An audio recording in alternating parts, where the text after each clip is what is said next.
continuamos entonces con nuestra enseñanza del Sermón del Monte. Estamos en las bienaventuranzas, ¿cierto? Estamos en las bienaventuranzas. Hemos estado los 3 domingos anteriores que hemos estado hablando de este hermoso tema y vamos hasta que el Señor nos ayude con el Sermón del Monte. Decíamos nosotros que el Sermón del Monte es la palabra más poderosa que ha sido predicada a través de toda la historia de la humanidad, pero también es el sermón más hermoso predicado en toda la historia. Así que vamos a estar atentos a lo que el Señor quiere enseñarnos en esta palabra. Yo voy a apagar por aquí.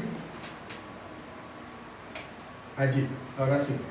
Ok, a lo que el Señor quiere enseñarnos en esta palabra. Así que voy a hacer un breve repaso aquí de la Escritura y un breve resumen de lo que hemos visto en los 3 domingos anteriores. Todo esto empieza en el capítulo 4 del Evangelio de Mateo, los capítulos 17 y 23, que dicen: desde entonces comenzó Jesús a predicar y a decir: arrepentíos, porque el reino de los cielos se ha acercado.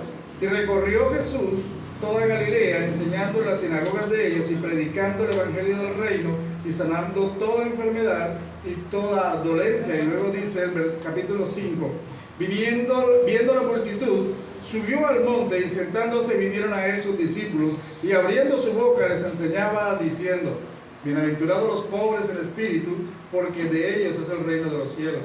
Bienaventurados los que lloran, porque ellos recibirán consolación. Bienaventurados los mansos, porque ellos recibirán la tierra por heredad. Y este es el texto en el que vamos a estar reflexionando en esta mañana. ¿Ok? Entonces, quiero que recordemos algo. Las bienaventuranzas son una enseñanza que describen el discípulo ideal, el estándar de Dios, el estándar del Señor para sus discípulos, pero no solamente el estándar de vida, sino también las recompensas, tanto presentes como futuras. Recuerde que cada una de estas bienaventuranzas viene acompañada de una promesa. Ahora bien, las bienaventuranzas no se están refiriendo a una tendencia natural de nosotros. No es que nosotros somos así porque somos muy buenos, ¿verdad? No es que nosotros somos así porque ya nacimos con eso, no. Realmente es la obra sobrenatural del Espíritu Santo en el creyente. Por lo cual, las bienaventuranzas son exclusivas para los hijos de Dios, para los ciudadanos del reino de los cielos. Amén. Bien, ahora una parte adicional es que cada una de estas características son totalmente antagónicas, son totalmente diferentes a lo que el mundo piensa, son contrarias a la mente del hombre natural. Muchas veces estas características, estas bienaventuranzas, son menospreciadas y en muchas ocasiones son ridiculizadas por las personas que no conocen el propósito de Dios para su vida, ¿verdad? Entonces recuerden que hemos estado viendo hasta ahora 2 bienaventuranzas. Los pobres en espíritu, hablamos de ellos acerca de que los pobres en espíritu somos aquellos que hemos entendido que somos muy pequeños espiritualmente y que entendemos que no tenemos recursos para acercarnos a Dios, para ser aceptados por Dios y que todo depende de Él, todo absolutamente depende de Dios, y que además de eso debemos reconocer humildemente que tenemos un pecado que nos separa de Dios. El segundo aspecto que estuvimos viendo es: bienaventurados los que lloran. Eso fue el domingo anterior y hablamos de aquellos que al reconocer su pecado, reconocen no solamente que han fallado, sino que primero le han fallado ¿a quién? A Dios. Que nuestro pecado ofende primeramente a Dios, ¿cierto? Hablábamos acerca de David, hablábamos de David allí en el Salmo 51, cuando decía: contra ti he pecado, ¿cierto? Refiriéndose a Dios. Él reconoce, a pesar de que había ofendido y asesinado a Urías, a pesar de que había tomado a su esposa, ¿verdad?, en adulterio, en fornicación, con todo y eso, él reconoce que antes de ofenderlos a ellos había ofendido ¿a quién? A Dios. Y eso trajo en el Salmo 51 el llanto de David, esa angustia de reconocer, al saber que le había fallado a Dios. También hablamos del hijo pródigo, que el hijo pródigo, cuando decide regresar a casa, cuando se encuentra con el padre, lo primero que dice es: he pecado ¿qué? Contra el cielo y contra ti. Pero primeramente era consciente que con su actitud había ofendido a Dios. Amén. Ahora, en esta mañana vamos a hablar acerca de los mansos. El texto de hoy nos dice: bienaventurados los mansos, porque ellos recibirán la tierra por heredad. Recibirán la tierra por herencia. Y la pregunta que debemos hacernos es: ¿qué es el manso? ¿Qué es la mansedumbre? ¿Sabe? Para que nosotros tengamos claro qué es la mansedumbre, tenemos que ver primero lo que el mundo piensa que significa ser manso. ¿Qué es la mansedumbre para el mundo? La gente que piensa, los mansos son mensos. Una persona mansa es una persona a la que tú puedes manipular, a la que tú puedes menospreciar, ¿cierto? Una persona allí que deja que hagan con él lo que quieran. Los mansos son lentos. Es lo que muchos piensan. Los mansos realmente son personas lentas allí para entender, para actuar y todo eso. Para otros, y soy testigo de eso como docente, los mansos son divertidos para hacer bullying, para fastidiarlos, para molestarlos, para menospreciarlos, para ofenderlos. También piensan que los mansos son débiles de carácter, que los mansos son cobardes, que los mansos no tienen convicciones y por eso a todo le dicen que sí. Ese es el pensamiento que tienen las personas acerca de la mansedumbre, de lo que significa ser manso. Pero ¿qué dice la Escritura? ¿Qué dice la Escritura acerca de lo que verdaderamente significa ser manso? La palabra bíblica para mansedumbre no es fácil de traducir al español, no es una palabra sencilla, es una palabra que no tiene una traducción directa de los idiomas bíblicos a nuestro idioma español. Algunas traducciones utilizan palabras como gentileza, bondad o humildad. La mayoría de las versiones, después de la Reina Valera, utilizan la palabra humildad para referirse a mansedumbre. Pero ¿saben? A pesar de todo, estas palabras comunican cierto grado de debilidad cuando se traducen al español o cuando se hablan en nuestro idioma, pero este grado de debilidad no se encuentra en el idioma original. Realmente la mansedumbre es poder bajo control. Y vamos a explicar un poquito eso. ¿Okay? Una persona mansa es alguien que tiene una fortaleza de carácter. O sea, es tan fuerte en su carácter que es capaz de sujetar sus pasiones, es capaz de sujetar la ira, es capaz de sujetar aquellos sentimientos dañinos, aquellas emociones dañinas y mantener todo esto bajo control. La mansedumbre está muy lejos de ser un síntoma de debilidad.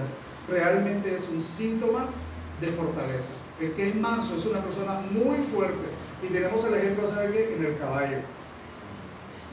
El caballo tiene toda la fuerza para tirar al jinete, para atacar, para golpear. Y no lo hace. ¿Será que no tiene la fuerza? Sí la tiene, ¿cierto? Pero la mantiene bajo control.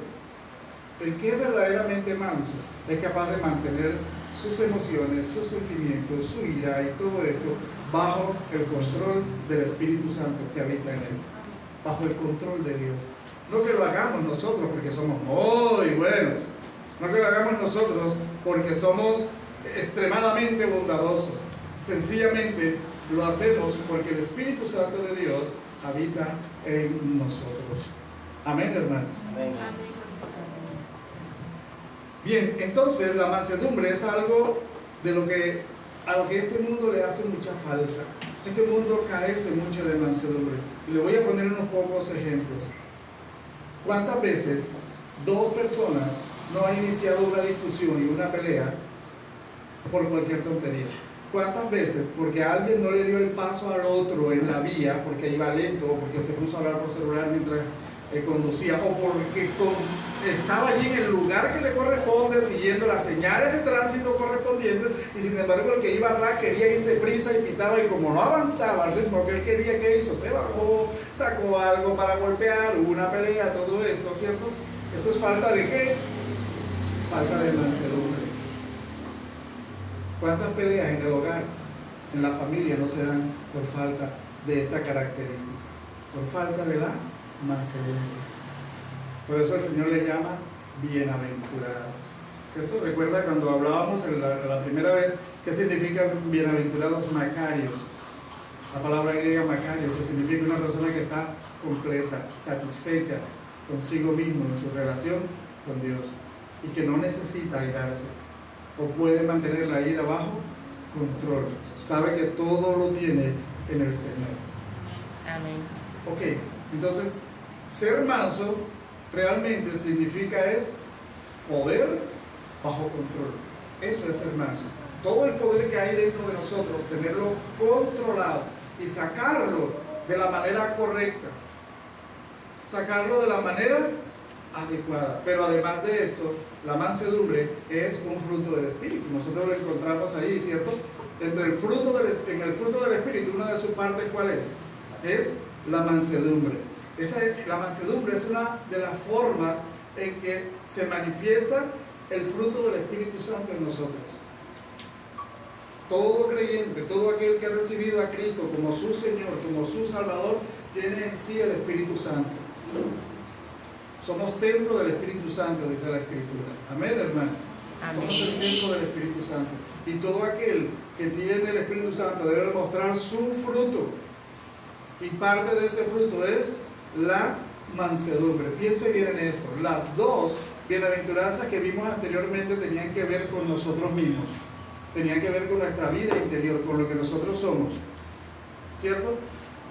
Decíamos que la primera es ser pobres en espíritu y la segunda es los que lloran por causa de su propio pecado, que sienten dolor por la forma en que le han fallado a Dios. Pero no se puede ser manso sin antes llegar a ser pobre en espíritu y antes no haber llorado por el propio pecado. Cuando hemos reconocido estas dos cosas, entonces sí podemos decir que somos mansos, y esto tiene que ver ya con lo exterior, con nuestra relación con las demás personas, la manera en que nos relacionamos con los demás. Amén. Entonces, ¿dónde empieza a trabajar Dios? Dios empieza a trabajar acá dentro de nosotros primero, haciéndonos ver quiénes somos, lo que realmente somos a los ojos de Él. Siempre les he dicho, iglesia, siempre les he dicho que nosotros podemos mostrar a los demás lo que queremos, hasta donde queremos. Usted me conoce a mí hasta donde yo le he mostrado. Hay cosas que usted no conoce de mí porque las mantengo ocultas por cualquier razón. Y así somos todos los seres humanos. Algo hay que no les mostramos a los demás, ¿cierto? Pero cuando el Espíritu Santo viene a nosotros, nos muestra realmente cómo somos, nos hace ver quiénes somos nosotros. Entonces luego de eso podemos pasar a ser bienaventurados por causa de nuestra mansedumbre. Es un fruto del Espíritu Santo. Al ser un fruto del Espíritu Santo, el creyente lleno del Espíritu Santo busca lo primero, que es que Cristo sea exaltado, que Cristo sea reconocido en él. Él no va en busca de su propia gloria, ¿cierto? Creo que la semana pasada hablaba con alguien y decía que a veces es impresionante cómo uno ve a estos famosos telepredicadores, que sucede un milagro, sucede algo ahí extraordinario y ellos abren los brazos así como: aquí estoy, el autor del milagro, como recibiendo toda la gloria de lo que está sucediendo para ellos. El verdadero manso sabe que busca siempre la exaltación de Cristo, que Cristo pueda verse en él, pueda mostrarse en él, en sus actitudes, en sus respuestas a cada situación de la vida. Pero también un hombre, una mujer que tiene el Espíritu Santo en sí mismo, que es manso, es una persona enseñable, es una persona de una mente abierta, es una persona que está dispuesto a que Dios le enseñe, a que la palabra de Dios le enseñe. Es alguien que ha dejado atrás esos arrebatos emocionales, a veces tratando de defender lo indefendible o de justificar lo injustificable, solo porque ya dijo algo y se comprometió con sus propias palabras, o como la Escritura dice, fue atado por sus propios dichos. Entonces muchas veces eso hace que muchos cristianos rechacen lo que la palabra de Dios dice, porque ya están comprometidos con su propia palabra, con sus propios estándares, con sus propios deseos. ¿Ok? Un manso, además, es el que tiene control, como decíamos hace un rato, de sus emociones bajo la guía del Espíritu Santo. Y yo creo que eso lo podemos notar en cada uno de nosotros. Yo creo que si usted hace una breve reseña de su propia vida antes de conocer a Cristo y luego de conocerlo, usted se dará cuenta de una cosa. usted se dará cuenta de que ahora usted enfrenta ciertas situaciones de la vida de una manera diferente. Ya no es como antes. Está cediendo a la obra del Espíritu Santo en su vida. A nosotros nos enseñaron, a mí el que me las hace, me las paga, ¿cierto? Porque nos enseñaron la venganza. Nos han enseñado a vengarnos. A mí el que me las hace, me las paga. Y si usted va a ver una película de superhéroes, si va a ver una película de acción, siempre a alguien le hicieron algo y el muchacho de la película es alguien que se está desquitando de algo que le hicieron. ¿Cierto? Y también le dice al niño del colegio, si te pega, pásale la cabeza. Pégale, y eso es mi diario vivir. ¿Cierto? ¿Por qué? Porque eso nos los han enseñado, nos los han metido en la cabeza. Pero el manso, el que tiene el Espíritu Santo, sabe que ese control está precisamente en el Espíritu Santo. No está en sus deseos, no está en sus emociones. Por esta razón, el que es manso puede hablar y sus palabras son acciones que traen paz y tranquilidad a las personas que están a su alrededor. Son personas que atraen a Cristo con su sola actitud, atraen a los demás hacia el Señor. Entonces podemos decir ya que un manso no es una persona débil, sino que es una persona que busca controlar sus emociones y sentimientos, que no busca venganza, que no alberga odio, que no alberga rencor. Es una persona que respeta a los demás y actúa con tolerancia y compasión. Este es un manso. Aunque para muchos en el mundo esto sea ser menso. El apóstol Pablo nos enseña en una de sus cartas a los corintios que debemos aprender a sufrir el agravio muchas veces por la paz mental, por la paz emocional nuestra y de los demás. Ahora bien, veamos algunas características de una persona mansa realmente. De acuerdo con Santiago, capítulo 1, versículo 21, que dice: por lo cual, desechando toda inmundicia y abundancia de malicia, recibid con mansedumbre la palabra implantada, la cual puede salvar vuestras almas. Una persona mansa se caracteriza por recibir la palabra de Dios aún contra lo que el mundo piensa, aún contra lo que él mismo piensa. Sabe que la palabra de Dios es el mandamiento para su vida. Sabe que la palabra de Dios es la guía, es la orientación para su vida. El manso se mira a sí mismo y trata de conformarse a lo que Dios espera de él. ¿Sí me entiende? Es capaz de renunciar a aquello que está en su vida, pero que a Dios no le agrada. El manso es una persona que no pone pero. Como decíamos la semana pasada, algunos hermanos a veces buscan en la Biblia una palabra que es muy fuerte y no quisieran que esa palabra estuviera ahí. Empezamos a usar las justificaciones. Señor, es verdad que tú dices que debemos buscar la santidad, pero también tú dices que la carne es débil. La carne es débil, pero hay otro pero después de ese. ¿Cuál es? Pero el espíritu, a la verdad, está dispuesto. Ahí está el mandamiento. La carne es débil, sí, es verdad.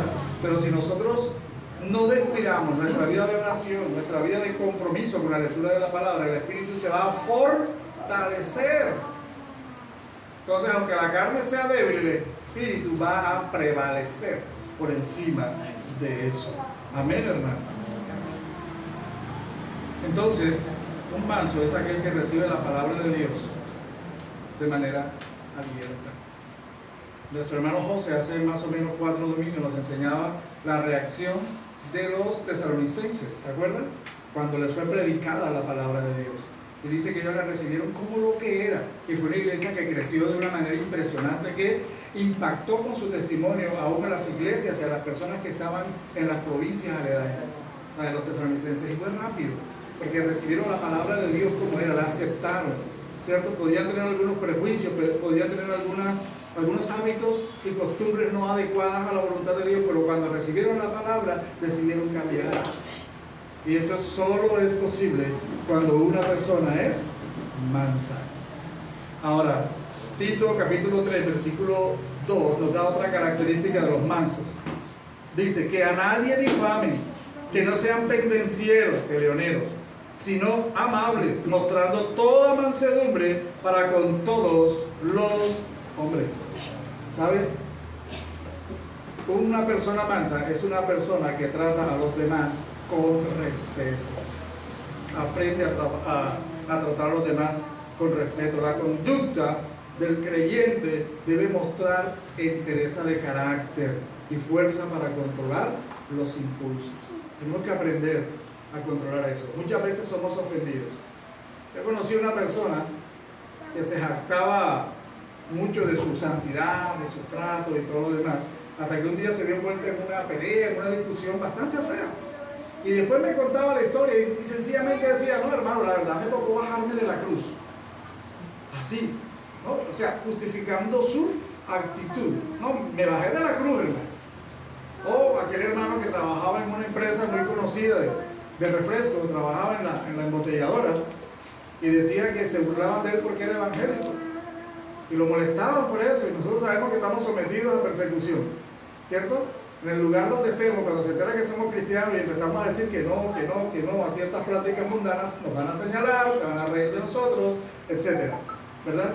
Dice, hermano, yo le dije algo, deje de meterse conmigo o vamos a tener problemas. Y el otro le dijo, ¿cuál es el problema? Cuando el otro le dijo, ¿cuál es el problema? Y le abrió las manos, mire, ese hermanito en la fe, que era líder en una iglesia, dijo, hermano, yo lo único que hice fue voltear y le puse en toda la nariz los 5 ministerios.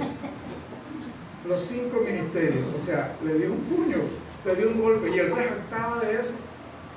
Pero ¿dónde está la mansedumbre? ¿Dónde está el control del Espíritu Santo? Cuando recibimos la ofensa, cuando recibimos el maltrato, ¿respondemos como cualquiera o respondemos como miembro, como parte del reino de Dios? Acuérdense lo que hablamos. El reino de Dios, la verdadera definición del reino de Dios, el reino de Dios no es ¿qué? No es comida ni bebida, como muchos andan enseñando que porque eres del reino, entonces tienes que tener la mejor comida, tienes que tener el mejor carro, endeudarte, no importa, Dios te va a proveer para eso, porque es que tú eres del reino y Dios va a respaldar. Pero la Biblia dice que el reino de Dios no es comida ni bebida, sino justicia, paz y gozo en el Espíritu. Punto. Y eso debe aparecer en todas las circunstancias de nuestra vida, en todas las situaciones que estamos viviendo, aún en aquellas que no son agradables para nosotros. Mire, yo le digo algo, en mi trabajo diario, no crean que mi trabajo es fácil, es un poco complicado, porque a mí me toca enseñar disciplina a los estudiantes y muchas veces también enseñar a los padres de familia. Te llama un padre de familia y dice, mira, el muchachito se portó así, ya sabes, lo primero que dicen muchos, no todos, algunos te dicen, eso no es mi hijo no se porta así, profe. No, pero es que miren, el profesor me vino a traer la queja de que se portó así con usted, qué pena, pero yo le creo a mi hijo. Es lo primero que le dice. Yo le creo a mi hijo. Pero nosotros tenemos un respaldo que se llama cámaras, en el colegio de cámaras. Entonces venga, yo lo que mire aquí, eso ocurrió en el salón, ocurrió en el pasillo, en el patio, aquí está este libro. El muchacho hizo esto y esto. El padre acepta. Anda, profe, qué pena con usted, de verdad, yo no sé qué le pasó a ese muchacho porque él no es así. Pero él no es el único desordenado en el colegio, ¿verdad? Porque yo me he enterado que hay otros muchachos que hacen esto, y entonces, ¿por qué se le van a montar al hijo mío? ¿Sí me entiende lo que quiero decirle? Siempre hay una justificación. Entonces, muchas veces uno siente como ganas de el papá de familia se merece un cocotazo. Por eso es que ese pelado está tan mal criado. Pero ¿qué hace uno? Respira hondo, Señor, gracias por darme mansedumbre, y trata de explicarle y sobrellevar la situación. ¿Viste? Mansedumbre en todas las circunstancias de nuestra vida. Todos los días estamos abocados a situaciones difíciles, y ahí es donde debe salir el Espíritu Santo en nosotros. A la iglesia se le ha enseñado que la presencia del Espíritu Santo es desorden, es grito, es tumbar las sillas, es hablar sin que nadie entienda. Creemos en el don de lenguas. En Monte Calvario creemos en el don de lenguas, pero también creemos en la interpretación. Y la Biblia dice que si no hay quien interprete, el que tiene el don, calles. Entonces no patrocinamos el desorden. ¿Sí me entienden? Pero es que se nos ha enseñado eso desde hace muchos años, de que el Espíritu Santo es poder, y entonces el poder se manifiesta cuando la gente se mueve de manera incontrolable. Ni una sola evidencia en la Escritura acerca de eso. Lo que sí dice es que una persona llena del Espíritu Santo es una persona que tiene las características de las que hablan las bienaventuranzas. Y una de ellas es la que estamos tratando en esta mañana, la mansedumbre. Número 3, una persona mansa es una persona sabia. Santiago capítulo 3, versículo 13. ¿Quién es sabio y entendido entre vosotros? Muestre por la buena conducta sus obras en sabia mansedumbre. Quiero decirle algo. Sabiduría no es solo conocimiento. Ay, ese hombre habla con una sabiduría, tiene mucho conocimiento. Una cosa es el conocimiento, pero la sabiduría es la aplicación de ese conocimiento en el momento y el lugar y la circunstancia adecuada. Eso es sabiduría, saber aplicar el conocimiento. ¿De qué me sirve a mí ser un cabezón y saberme la Biblia de Génesis a Apocalipsis si soy un airado, si soy un grosero, un antipático, un maltratador? No me sirve de nada. Eso es un vano conocimiento que está ahí en la cabeza, pero que no ha pasado de ahí, se quedó ahí atrancado. ¿Sí me entienden? Esto es lo que la Escritura enseña. Pero un manso es una persona que es sabia al mismo tiempo. ¿Sabe? La persona llena de sabiduría, de esa sabiduría que viene de lo alto, de la sabiduría de Dios, no busca sobresalir, no busca el aplauso de los demás. Hace lo que es correcto delante de Dios y aún en cualquier situación de su vida. Es lo que hace es el que hace lo correcto cuando los demás lo están viendo y también lo hace cuando está a solas. Hace lo correcto. Es una persona sabia. Reconoce que no es sabia en su propia opinión. Como dice Proverbios 3:7, no te hagas sabio en tu propia opinión. No es sabio por sus propios méritos, sino que gracias a la obra de Dios, gracias a la obra del Espíritu Santo, puede actuar con sabiduría. Entonces esa certeza le ayuda a comportarse de una forma digna, de una forma agradable a Dios en medio de cualquier circunstancia. ¿Sabe? La semana pasada veía una confrontación entre el pastor Miguel Núñez y un ateo acerca de la existencia de Dios. Y el ateo perdió los estribos, se enojó, se levantó de la silla, se volvió a sentar y el pastor Miguel estaba ahí sentadito, tranquilo. Y el hombre decía, no, pero es que ese es tu cuento. Y el pastor le dijo, pero si yo ni siquiera he hablado de Biblia, te estoy hablando de ciencia. Estoy demostrando la existencia de Dios con las mismas leyes naturales, con las mismas leyes científicas de las que tú me hablas, con ellas mismas, estoy demostrando. Pero con una tranquilidad yo decía, este hombre es un manso. Este hombre ahí entró con mansedumbre, con la sabiduría que el Espíritu Santo da, para no exaltarse, para no coger rabia. ¿Verdad? En esa contradicción. Y es difícil. No sé cuántos les ha tocado hablar con un ateo. Usted sabe que hay dos clases de ateo. Yo le he enseñado que hay dos clases de ateo. El ateo, que es ateo porque cree que por decir que es ateo es más inteligente que los demás. No, yo soy ateo, yo no creo en eso de la religión. Cree, pero no tiene ni idea de lo que es. Y el ateo que es ateo por convicción, porque tiene sus argumentos. ¿Ya? Pero es difícil cuando usted habla con una persona de él. Pero si usted actúa con mansedumbre, seguramente va a ganar, seguramente va a mostrar el Espíritu de Dios en usted. Número 4, una persona mansa es la que ayuda al caído a levantarse. He escuchado muchas veces decir a hermanos, pastores, que el único ejército que remata a sus soldados heridos es el ejército de los evangélicos. Que si algún hermano cae, ahí mismo le caen los demás encima a darle. Pero miren lo que dice Gálatas capítulo 6, versículos 1 y 2. Hermanos, si alguno fuera sorprendido en alguna falta, vosotros que sois espirituales, restauradle con espíritu de mansedumbre, considerándote a ti mismo, no sea que tú también seas tentado. Sobrellevar los unos las cargas de los otros y cumplir así la ley de Cristo. Nosotros tenemos este dedo bien desarrollado. Nos encanta. Uy, tengo la última del pastor Domingo. Imagínate que, y ahí empieza.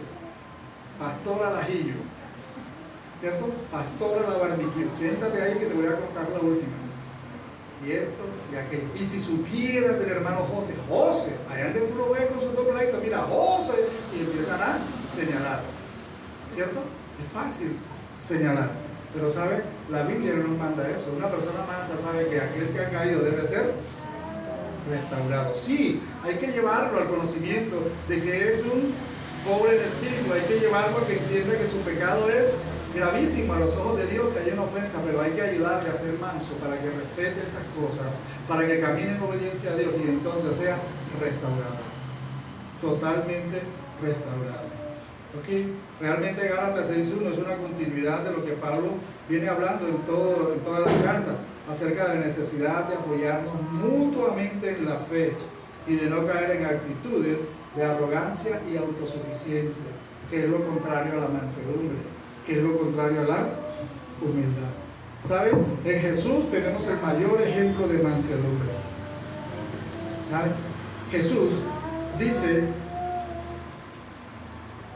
sed imitadores de mí, ¿cierto? Que soy ¿qué? Manso y humilde. Llevad mi yugo. Él nos invita a llevar su yugo. Llevad mi yugo y sed imitadores de mí, que soy manso y humilde. ¿Sabe? La invitación a tomar el yugo, ¿sabe cuál es?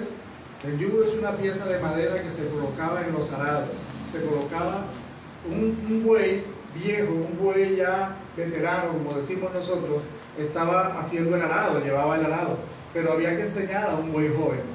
Entonces le colocaban el yugo, cabeza con cabeza, metían la cabeza, ¿verdad?, en esa pieza de madera, cabeza con cabeza, y el buey viejo iba guiando y le enseñaba cuál era la manera correcta de llevar a cabo el arado de la tierra, cómo arar la tierra.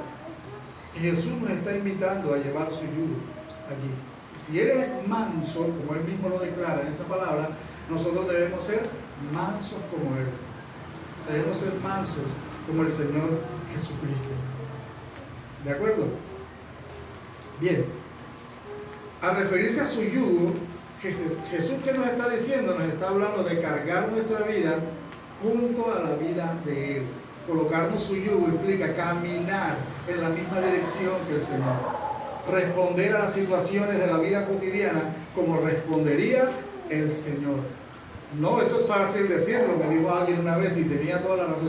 Una cosa es fácil decir, que yo puedo reaccionar como Cristo ante una circunstancia de ofensa, de maltrato. Eso es fácil decirlo, pero otra cosa es vivirlo. Pero no estamos solos. El Espíritu Santo está con nosotros y nos da la fortaleza para vivir la vida de Cristo en cada uno de nosotros. Es el Espíritu Santo quien nos fortalece. Y debe haber una búsqueda constante. Luego de buscar su yugo, el Señor nos dice que debemos aprender de su mansedumbre. Nos está invitando a seguir su ejemplo de mansedumbre y humildad. ¿Cuál mayor ejemplo que eso? Se humilló a sí mismo para venir a mostrarnos el camino del regreso a la presencia de Dios. Se humilló a sí mismo. Siendo Dios, no tuvo esto como cosa a la cual aferrarse, sino que despojándose a sí mismo, se humilló a lo sumo. ¿Se humilló hasta cuándo? Hasta la muerte, por causa suya y mía, demostrando una total mansedumbre, una total rendición a la voluntad del Padre. A través del ejemplo de Jesús, nosotros podemos aprender a vivir con humildad, con amor, y esto utilizarlo también para servir a los demás. Ahora bien, el Señor no nos exige solamente, no nos pide esa bienaventuranza, no nos dice que nosotros somos bienaventurados por ser mansos, sino que el texto completo dice: bienaventurados los mansos, porque ellos recibirán la tierra por heredad. Hay una herencia por esta bienaventuranza, y es la tierra. ¿Qué significa esta promesa? El Salmo 37, y esta es una idea que traen los judíos desde el Antiguo Testamento. El libro de los Salmos, capítulo 37, versículos 9, 11 y 22 dicen: porque los malignos serán destruidos, pero los que esperan en Jehová, ellos heredarán la tierra. Versículo 9. Del versículo 11 dice: pero los mansos heredarán la tierra y se recrearán con abundancia de paz. Y el 22 dice: porque los benditos de él heredarán la tierra y los malditos de él serán destruidos. Libro de los Salmos, capítulo 37, versículos 9, 11 y 22. Originalmente, lo que nos dice el texto en el hebreo, originalmente la tierra por heredad llegó a ser una expresión proverbial, un proverbio de ellos, una manera de decir: vas a recibir un mejor bien, vas a recibir lo mejor como herencia. Para ellos inicialmente la tierra significó que Canaán, la tierra prometida, pero estando allí ya, recibir la tierra por heredad significaba recibir lo mejor de Dios para ellos. Cuando el Señor dice que los mansos recibirán la tierra por heredad, está diciendo que recibiremos lo mejor que viene de parte de Dios. O sea, supera cualquier cosa que el mundo te esté ofreciendo en estos momentos. ¿Qué te está ofreciendo el mundo? Considera que hay una heredad superior a esa, que hay algo que es mucho mejor. Amén. Esto es mansedumbre. Y esta es una bienaventuranza que usted y yo podemos recibir cuando rendimos nuestra vida totalmente al Señor. Amén. Quiero invitarlo a que esté de pie por un momento, que reflexionemos, concluyamos en esta mañana. ¿Sabe? Nosotros vivimos en un mundo donde la prisa y el estrés parece que son la norma. Es impresionante. Tome una moto, tome un motocarro aquí en Soledad, tome un taxi, todo el mundo va deprisa, todo el mundo va enojado. La cosa más impresionante, usted ve que hay una fila enorme de vehículos delante del vehículo en el que usted está, pero el que está con usted está afanado pitando. El semáforo está en rojo, hay un trancón y pitándole al que va adelante. ¿Qué puede hacer? No puede hacer nada, pero es la prisa, es el desespero con el que nosotros estamos viviendo en este tiempo. Ahora bien, ser manso puede sonar así como esto es un desafío para nosotros en este mundo. Ser manso en este mundo de verdad que es un desafío para cada uno de nosotros. Conducirnos mansamente bajo el dominio del Espíritu Santo de Dios se puede convertir en un desafío en el tratar con otras personas que no se comportan como tales. ¿Sabe? Pero esta bienaventuranza nos recuerda a nosotros que la verdadera fuerza, la verdadera fortaleza no está en ser agresivos, sino encontrar la verdadera paz en medio de todas las circunstancias. Afrontar con la paz que solo Dios puede dar. Amén. Los mansos son aquellos que, teniendo la fuerza y la voluntad para hacer lo que quieran, se someten por mansedumbre a Dios. Tienen las posibilidades, tienen los recursos para hacer lo que quieran, sin embargo lo someten a Dios. Son aquellos que confían y esperan plenamente en Dios y no en sí mismos, no en sus propios recursos, no en sus propias capacidades, no en sus propios talentos, sino en Dios. Amén. La mansedumbre no es más que poder colocado en sumisión a Dios. Amén. Padre, te damos gracias en esta mañana, Señor. Gracias te damos por esta palabra tuya. Gracias te damos por este tiempo en el que nos hemos gozado, en el que nos hemos alegrado a través de los cánticos, Señor. Gracias por este hermoso privilegio de llevar nuestra voz delante de ti en adoración y en alabanza. Pero gracias porque también podemos, Señor, escuchar tu voz a través de tu palabra. Gracias porque también es un privilegio ser instruido por ti, Señor, ser guiado por ti. Ayúdanos, Señor, en sana mansedumbre a dejarnos guiar de ti, de ser obedientes a tu palabra, a tus mandatos para nuestra vida. Ayúdanos a reaccionar con mansedumbre ante aquellas situaciones contrarias, ante aquellas dificultades, aún ante la ofensa, Señor. Ayúdanos a mantenernos mansos.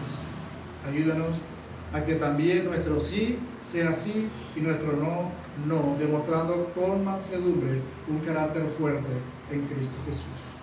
Padre, gracias te damos por este día hermoso que nos has regalado, por este tiempo de comunión de tu iglesia. En el nombre de Jesús. Amén. Y amén. ¿Cuántos dan gloria a Dios esta mañana?